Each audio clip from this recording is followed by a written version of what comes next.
afford that. But Gregory Adams, who runs Oxfam's aid effectiveness program, says we should spend more. Oxfam's a giant charity that tries to fight poverty all over the world. And I say, fine, you want to do that? You raise the money. Leave governments out of it. Well, the issue, John, is that there's some things that charities just can't do. Despite the impact that Oxfam has around the world, and we're very proud of the work that we do with money raised from average Americans, there's only so much that we can do with our own projects. There's some places where government needs to step in to do things. All right, government needs to make sure AIDS workers aren't being murdered on the way to where they're going. And I should say that you don't take government money in from the United States, though 30% of your money from some other countries.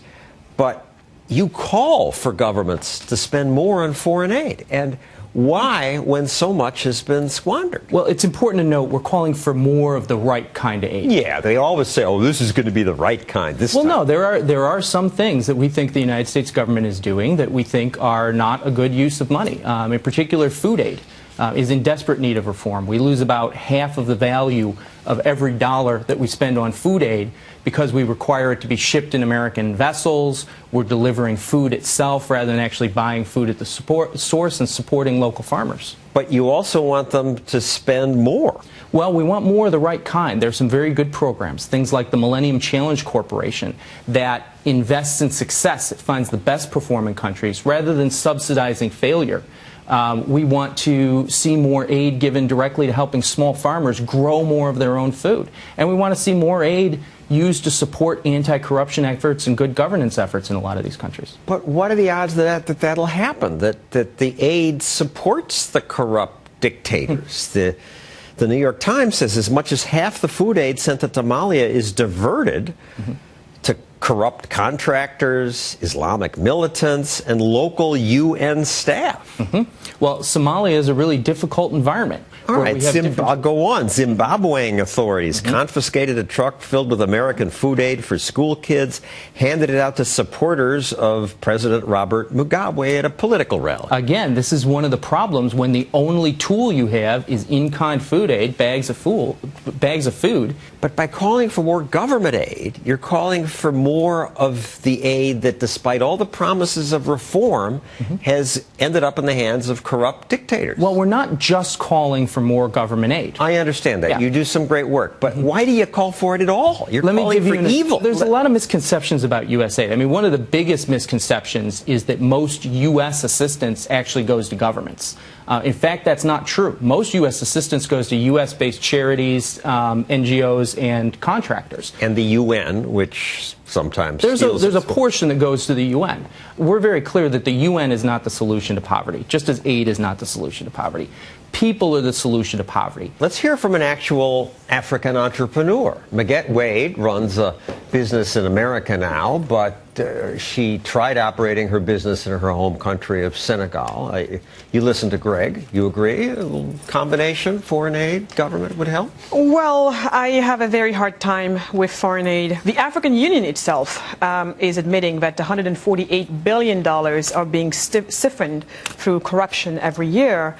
It goes to Swiss bank accounts. Swiss bank accounts, fancy real estates in the south of France. The son of the dictator of Equatorial Guinea, for example, he was busted by French customs. His plane was intercepted, and they found in the plane, I think it was 27 fancy cars. I don't know how many, 7 Ferraris, some Bentleys, some Rolls Royces. That's where the aid goes. I would think the only way to stop that is to say, let's keep governments out of it. If you can get a bunch of people who want to give their own money, they won't give it to dictators.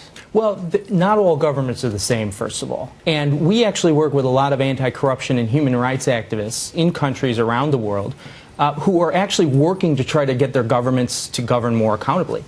They're actually interested in the U.S. standing with them and joining this fight. Too often we take such an approach to U.S. assistance. We try to make it, we focus so much on avoiding corruption. These activists are telling us they actually want us to stand with them to fight corruption. And that means that we need to be there standing with them in solidarity, working together with them. Why do you need government aid? Why do you need government aid? Because governments are the only tool that can work to solve some of these accountability problems. It's like asking, why do the Bears need an offensive line just because the linemen don't score any touchdowns? At some point, you need these other tools. It's going to be entrepreneurs like Maggette who solve the problem of African poverty. But you also need governments to do other things that entrepreneurs can't do. You need these governments, government aid.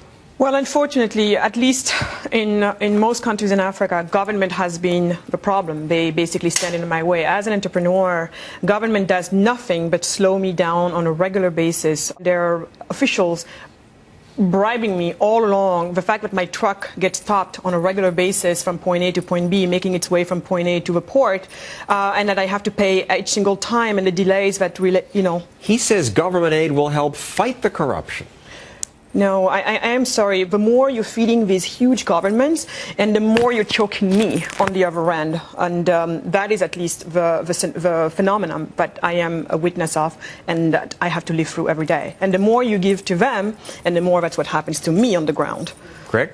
But we do think that there is a role that government can play. And in fact, in a lot of the places that Oxfam works, we actually find there's a government deficit because there's a lack of security. There's a lack of basic services. People don't have clean water.